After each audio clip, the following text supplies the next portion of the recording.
Welcome to the Next Level Income Show, where it's our goal to take your income, investments, and your life to the next level. I'm your host, Chris Larsen. You can get a free copy of our book at nextlevelincome.com/book, or just click on the book link.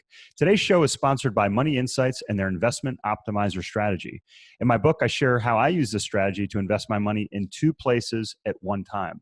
This is a strategy that has been used by the wealthy for generations for estate planning, minimizing taxes, preserving wealth, and increasing stability for their investments.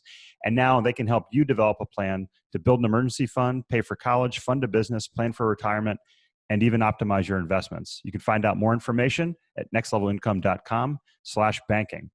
I'm excited to have on today's show Cristhian Andrews. Cristhian is the founder, CEO, and Chief Investment Officer at Initiative Equity Partners.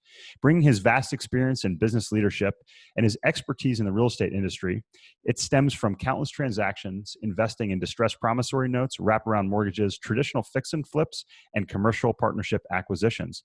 In addition, Cristhian currently sits on the board of Prolific Artists, a privately held institution with professors from Harvard, Juilliard, Yale, I mispronounced that a little bit, Juilliard, Yale, and NYU.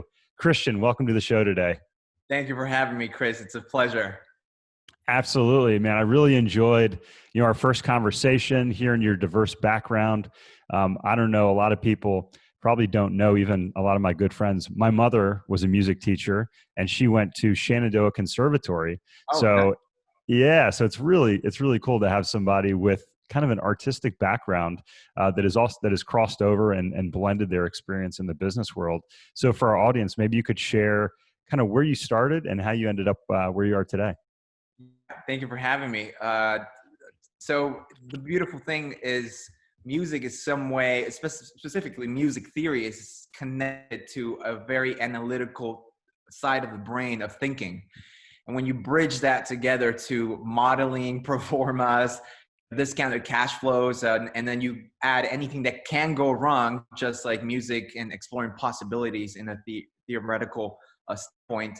It's a very close bridge, but most people are just not aware of that.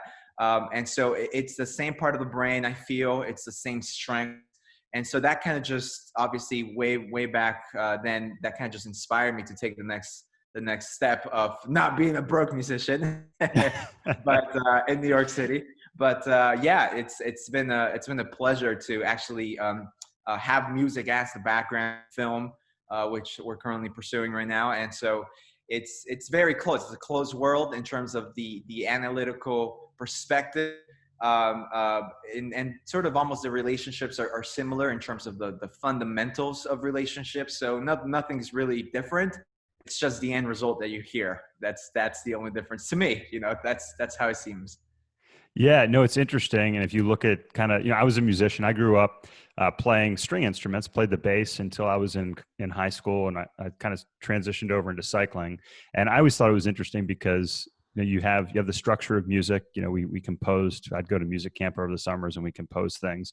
And like you said, I see a lot of similarities in one, when I was structuring my training schedules for cycling. You have this macro perspective, and it depends, upon the, really the cadence of the music. And the same thing, if you're training for a specific event, you have a different way of training. You have a different pattern that you follow. So I hear what you're saying. And I see, Is that a saxophone behind you there? That is actually a saxophone. Yeah, that is we now use it as a dust collector mostly. It's and when you're tasked with creating a 3-part symphony, and you have to divide it into 3 parts, much like Beethoven or Mozart, or famous film composer John Williams, it's structuring a business plan. 3 parts. What are the possibilities? How can they differ? So it's building business plans is what you do every time you purchase real estate. You gotta know the where you're going and execute it, and who are the people, what's the team. And so it's just, like I said, it's the same concepts. It's just not by yourself. Yeah. Yeah.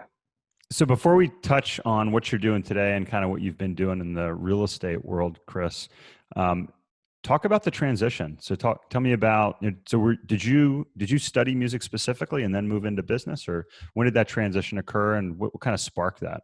Yeah, I did. I actually so I was studying music in New York City, and I got sucked into film from a gig. A friend had this documentary that was going to Cannes Film Festival, and I just pretty much jumped shipped, and I'm like, okay, just put this put those grades on hold, and just went all in on film. And one thing led to another, and then I started getting to the film industry, and it's what they don't tell you in the film industry. It's that it's partnership commercial real estate. I see it. It's on the Really? fund.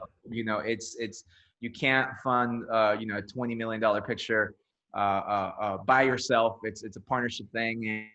And sometimes on the fund level, just like private equity real estate, it's 5, 8, 3-year holds with multiple films.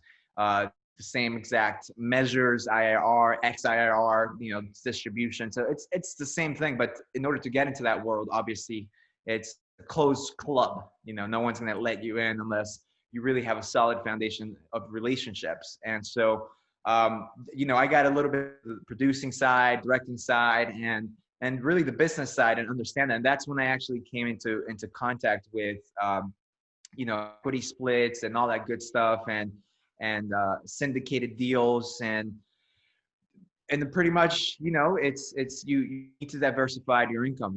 As a very good investor needs to know that 20% of the portfolio has to be sector specific. It can't have one more sector more than 20%. And so it's very important that you don't take those hits during volatile times. And so, interestingly enough, if there is some catastrophe, which we now experience with the pandemic, Yep. a lot of things change, except streaming platforms, which went up, like 200% every That's single one. amazing. Yeah. So that's our investors. So that is a form of diversification that you're just relying on human behavior.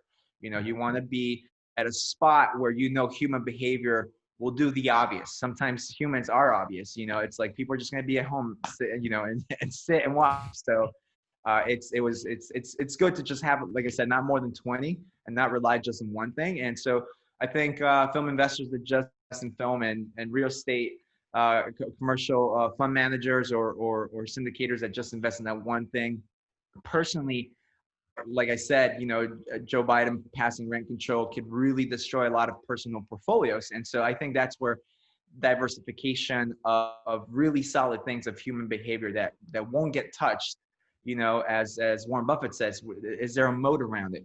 Can Right. this be destroyed by anything else? And also, you want to look at hopefully that sector that has some sort of free cash flow available, money available at any moment in time. And film has a lot of that, especially a streaming platform like Netflix and HBO. Lots of free cash flow. You won't find that a lot of that cash flow, with someone like Tesla, for example, which is the talk of here. It's that free cash flow does not exist. So They're like they might as well burn money, right? Like, exactly. So that's how I got sucked into it, and I was lucky enough to have a mentor that sort of gave me that advice very, very early on, and it just made sense, and here we are today. yeah. So tell us more about, so you started a fund that invested in films. Is that accurate? Yeah. So I Yeah. personally invested. I did not create a film fund. No, I personally Gotcha. invested. Gotcha. Yeah. Yeah. So obviously, to run a fund like that, you have to actually have really solid relationships with all the A-lister stars, and so, Right. that is mostly agents and managers. And so So you got the outside investors and you got the agents who have the relationships. So that's Gotcha. that. So how does that work? So you say, hey, I want to invest in a movie, right? So a lot of people, they come to me and they've never invested in a multifamily or any other type of real estate syndication. We walk them through it, and we say it's not really that complicated. It's not that different from going out and buying something yourself. We're just pulling it all together. Is it similar in the movie world? Very similar. I mean, you don't. I would highly advise, especially in times like this, to not invest in single movies. That's Okay. like a single family residential property. You don't. don't really do that unless it's your own, right? So like I said, Right. unless you're making your movie, the Chris next level income movie, maybe your life story, right? So like, unless it's your movie, AKA your house, then you do that. But when you're investing, you're not going to invest in a single family home. So that's the same We thing with don't. Yeah. movies. It's just, the IR is just not there. There's a lot of things against it. You do sensitivity analysis against it, and there's 101 things that can go wrong, and most likely actually goes wrong. So Hmm. in terms of how the market responds, the projected sale price is, even you're familiar with Christopher Nolan, Tenet, the new film. So it's we're talking about Christopher Nolan, a Right. legendary director here.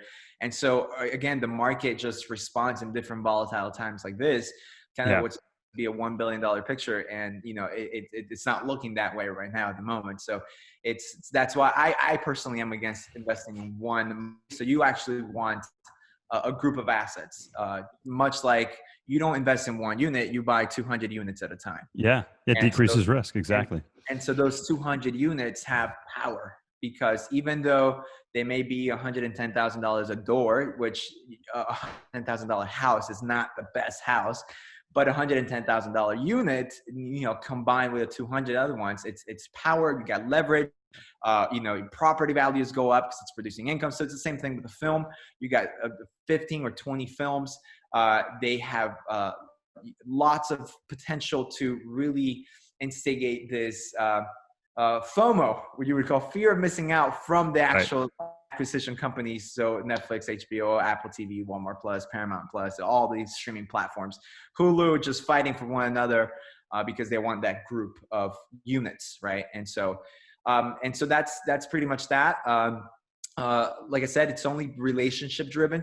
Okay. Not anyone can just invest in that asset class, Yeah. which is a very interesting world. And I kind of like that. I kind of like that because you talk to any investor that invests in the stock market and some real estate, and you tell them you want to invest in film, they run away, and good reason, right? But when you tell them, hold on, look at the returns of the last fund that sold to Netflix, and then on top of that, you can sell the picture. You could do a lease option with a Really? set of films. So Yeah. Universal Pictures owns the films, doesn't want to sell them to Netflix, and Okay. so leases them. Then now Mhm. becomes portfolio income, right? Rents coming in, and then gives the opportunity to buy it at a certain given point in time to the streaming platform. So that's a depending, the rights and all that good stuff. But yeah, there's a Yeah. lot of strategic, and so investors are just missing out because humans are natural consumers of storytelling. We Oh want yeah. stories, we want to connect.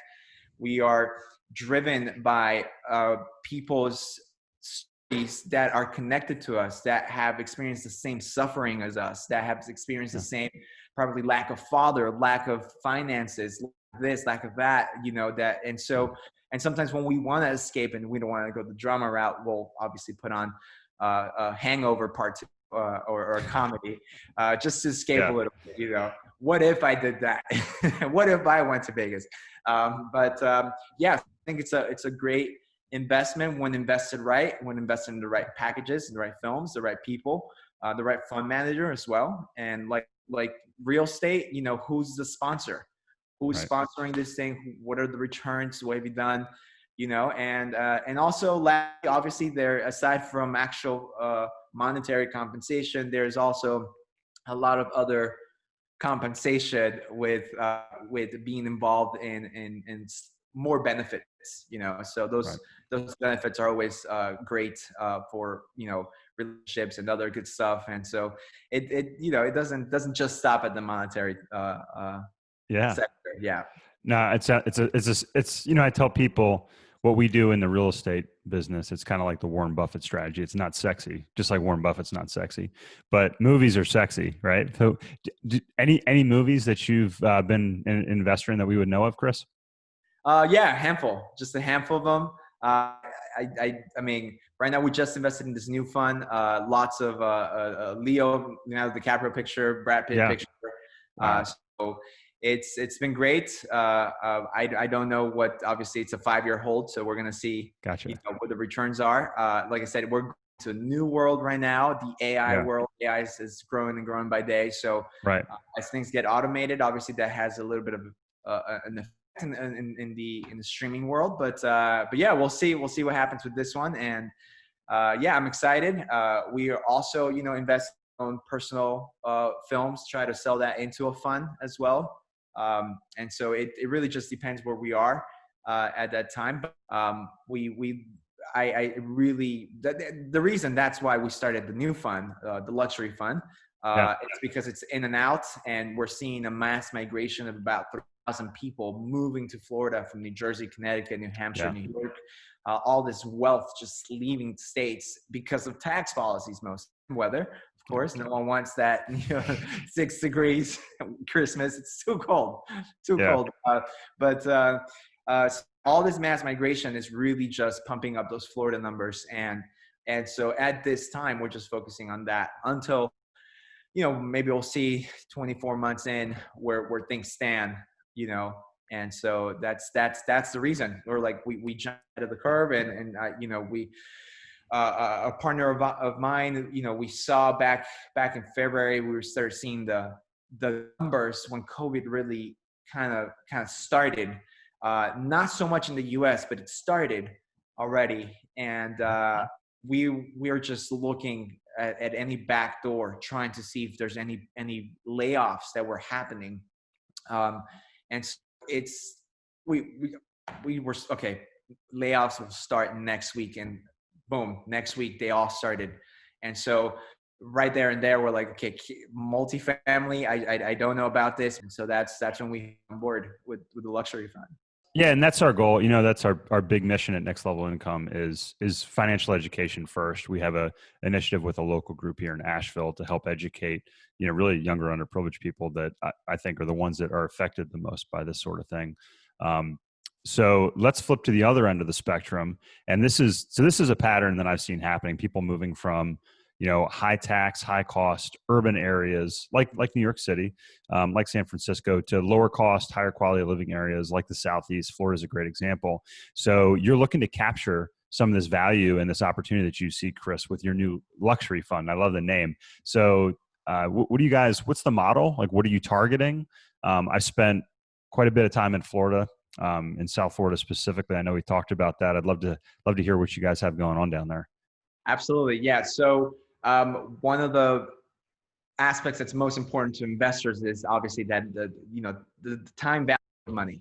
And when you lock it up for 5 years or 3 years, it's losing value. And then when you introduce Jerome Powell into the and we're gonna have, it's gonna that IRR is not gonna be as pretty when you got inflation attached to the 5-year hold, right? And so in the interest of investors and this mass migration that's going on, we also have lots of hedge funds and leaving the Connecticut and New York. And so a lot of the buyers of these luxury mansions that we're building are actual hedge fund managers and employees. Really cool. From there. One aspect of it. So it's, you got all this wealth pouring into Florida. And Miami, obviously, who doesn't love Miami? And we're constructing some assets over there, trying to get good prices on those lots, or demolishing some homes and building brand new ones, either waterfront or non-waterfront. So construction usually lasts between 6 to 8 months.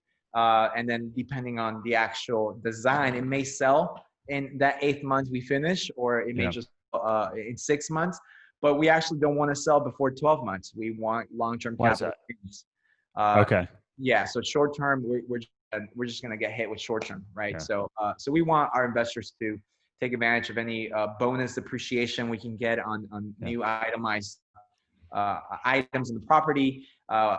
Any accelerated depreciation, we want long-term capital gains. And we want to also offset some of those gains by using a beautiful strategy called a deferred sales trust. I don't know if you're familiar with it. Absolutely. We had a gentleman on, Brett Swartz, talk about that on the show.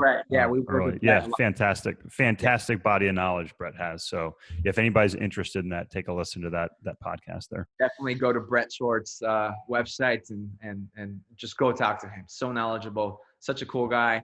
And so, yeah, we're preparing for that. You know, we don't want to get hit by this restriction of 1031, which actually forces you to make up a bad investment because there's a time limit. You know, other people's money involved. You Yeah. can't. You need to really just buy low. That's when you make your money. Yeah. When you buy is when you make your money. And so acquiring something that's rushed, it's always going to be a bad idea. So a deferred sales trust is usually what we want, and for Yeah. our investors and for literally just anyone selling their business. I know that you have some listeners that are perhaps not in real estate, but they're business owners. Absolutely. You know, if you're going to sell your business, don't get taxed. Do not get taxed. Avoid it. Always a way. You know? Yeah. Uh, Always options out there. And that's what I I tell just want to investors. Yeah. really clear. I want to make clear myself up here when I say don't get taxed for the general population. Uh, and why not use the legal law that's there to actually, if you're a business owner, don't get taxed on your business at sale, sell that business through the deferred sales trust, and then use that strategically to diversify into great investment, really going to create passive income, Absolutely. Yeah. The three tenets, we help you make more money at next level income. We help you keep more money. We talk about tax strategy. And then obviously we're talking about ways to grow the money like today, Chris. But yeah, that's the big thing. I mean, hey, use, use the laws that the government, that the IRS rules have been put in place. Keep as much money as possible. You can always write a check to the US Treasury if you feel so inclined. Exactly. Always, Buy a bond, always. So put it to the that's right. American, buy a So treasury if bond, you that's know? right. So if you feel like you're not paying your fair share, just pull out your checkbook and write a check to the U.S. Treasury. That's what I always say to people that say, you know, we should pay more in taxes. I said, where's your check? Where's your checkbook? Write a Yeah. check. And So here's the thing. There yeah, are there are about 6,029 pages of IRS code, right? And only a certain number, anywhere between 10 and 15, there's only those 10 or 15 dedicated to raising your taxes, while the other remaining 6,000 are dedicated to lowering your taxes. And those 10 only talk about that all gross income means any income generated from every source. That's all it talks about. And then there's a diagram. But all the remaining 6,000 are designed to lower your taxes, which means about 99% of the code is designed to save you money. People just are not inspired enough to save money for their children. I don't understand. Like, the code is there for you to take those yeah. exemptions file at the end of the year. Well, Like, it's all there. yeah, and the government wants, I mean, you know, you can look at it a couple different ways, and that's a great point. And I think one thing that, you know, I see is the IRS, the government wants to incentivize private individuals like yourself, like us, to go out and invest our money in areas that are going to help. And housing's obviously a huge one. So some people may be saying, Chris, well, you guys are building for, you know, these luxury products. So tell me, like, give me an example of the type of house, the size of the house, some of the amenities. I'm going to be like, I just built the house with my wife. My mouth's going to be watering, I'm sure, listening to some of the stuff you put in here, and like the sale price. I'm curious, how's that look? Absolutely. Yeah. So we strive for between the 3.5 to 4.5 a million sale price. Wow. Uh, Okay. yeah, between 4,000 to 5,000 square feet. Obviously, build cost. If you're trying to build a property in Connecticut or New Jersey, there's just absolutely no way that you can build for any cheaper than 40% of the sale price per square foot. It can't happen in a lot of states, and my actually offers that opportunity where you can Wow. build something for 200, 250, 300 a square foot and sell for 900 square foot. And so Wow. that's that right there is where you see forget sale price, forget Yeah. number of square footage. What's the build That's price? spread. What's Yep. the sale price per square foot? And when you have that large of a gap, there's profit right there, right? And then you have a tax-friendly state on Florida, which also Yeah. has long-term capital gains is 0. So it actually on the state level, so it's actually even perfect. And so try building in Connecticut or New Hampshire, you just can't. And then obviously, or Wyoming, there's just no market there. Literally in LA, you're gonna get hit with a state capital gains tax, which, by the way, the Yeah. taxes are due at closing sometimes. You're not going to do that at the end of the year. And so it's really hard for other markets. And we see, this type of asset class, if you really travel around the world, it just does not exist anywhere in the entire planet. I mean, it doesn't even exist in the country with the benefits that Florida has. The next luxury market I see is obviously Los Angeles with this type of asset class, selling for $800, $1,000, $2,000 per square foot. You Right. know, it's Los Angeles, but that comes with its things, you know. And so Yeah. we are really just fortunate to have a Miami and a city like this that has such a huge gap of build costs and sale costs, and really benefits our investors at a partnership level. This is obviously a community, a tribe, right? This is about being a tribe together, right? It's awesome. Yeah. And the luxury builds, like I said, short-term holds. And so we are not, by the way, we also offer 12% pref, which is not common. Most real estate private equity firms are 6 to 8%. And so we offer a non-compounding, non-cumulative 12% pref because it's such short-term hold. We want 12% on your money right away before, you know, we as fund managers take anything. And so even if this deal goes south and it doesn't sell for the, you know, we're going to give you your 12% right away and an 85-15 split. You know, we're going to, you make all the money first before. And now if we're able to sell higher, then that's when the split will change at a certain IRR. But it's to protect the investors. And we know that we're very vulnerable right now to what's going on in the country with any policies that can change. And so we saw an opportunity, and like I said, it's 20% of our sector. So we're gonna take advantage of it. And when the time is right, we'll jump back into larger multifamily. We need to see. And so it's very important that, you know, my tribe does not get affected by policies that are not business friendly, economically speaking, you know, so staying away from politics. And so that's literally what you know, the idea we had in March, and we just saw those layoffs, and this is not good, you know. Yeah. Well, Chris, before you share with the audience how they can get a hold of you, how they can check out your luxury fund, what kind of projects you're working on, or maybe even scheduling a time to meet you down in Miami, if you could go back in time and give your 25-year-old self one piece of advice, it could be personal, enrichment, business advice, what would that advice be? That's very interesting. I'm going to give this advice from a very analytical standpoint, and I think that is having an understanding of benchmarking on your life. You know, we're talking about financial model your life. You know, the same way we spend, and you spend a lot of time modeling, you know, discounted cash analysis and what's it going to take to really hit these goals and these target IRRs. I think people should. I would give my to model my life much earlier, in that sense, and stop wasting time on the things that are not going to have an impact, either on my happiness or my economic level. I think people have bad relationship with failure and bad relationships with money, in the instance that all money is bad, but money, as you know, is freedom. And most importantly, and this is the example that I set, that I wasn't really truly seen when I was 21 or 22. You know, I'll tell you a little story. So I was in college, and I was in Union Square, if you know Union Square area in New York. Yeah.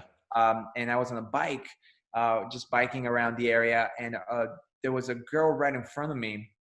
And she was also on a bike, and she, out of nowhere, a cab just hit her. And the bike crumbled, and instantly she unfortunately actually died right at the scene. Paramedics then came, covered her body, and everyone gathered in a circle, and I'm there, and I was just right in front of her, behind her, and this really kind of had an impact on me. Yeah. And not only from the horrificness of the parents and her family, but also the cab driver's perspective on what he's going to now, his life just changes on that moment. You killed someone. And these are obviously cab drivers who are also struggling to make ends meet. And so from a economic perspective, you know, if you or I or anyone is driving and is in the unfortunate position to hit someone on a bike, most people don't have the actual economic stability to survive legal expenses in this Yeah. country. You know, someone's going to jail if you can't defend yourself. And the average millionaire today does not have enough money to legally defend themselves. So what do you Believe think that. you do? You got to Yeah. raise your income. You know, you got to Yeah. raise revenue sources, That's diversify right. in things that you understand and things that you know produce a return. And so that's very important. It's not just for the safety of you, it's the safety of your family, it's the future, it's your legacy. And legacy is important. A lot of people don't see legacy as you know, we're limited, we're here on this planet for a very limited time. I think legacy is very important, the impact that we can have on people, and you cannot have impact without money. And Absolutely. That's a money, great That's a great point. I just finished a book called Die with Zero, and it talks a lot about that. If you haven't read it and you're listening, take a look at that book, Die with Zero. So, Chris, I really enjoyed this conversation. I wish we had more time, but if the audience wants to learn more about what you guys are doing, your background, your projects that you have going on with the Luxury Fund, what's the best way to get a hold of you? absolutely. So if you're interested in investing with us and partnering with us, our website is initiativeequitypartners.com, and you'll find one of the tabs, new luxury fund on there, initiativeequitypartners.com. A little bit of our film side, our website is audacityyinnovative.com, Audacity Innovative. You can check out some of our projects there as well. And yeah, we'd love to have anyone come speak to us, reach out. Awesome. Well, we'll have all that in the show notes if you're interested. We'll also have a link to our book, which you can get for free. Really enjoyed your story, Chris. Enjoyed sharing more about what you guys are doing with Initiative Equity Partners, and look forward to talking to you again soon. Thank you so much, Chris. It's a pleasure. Appreciate it.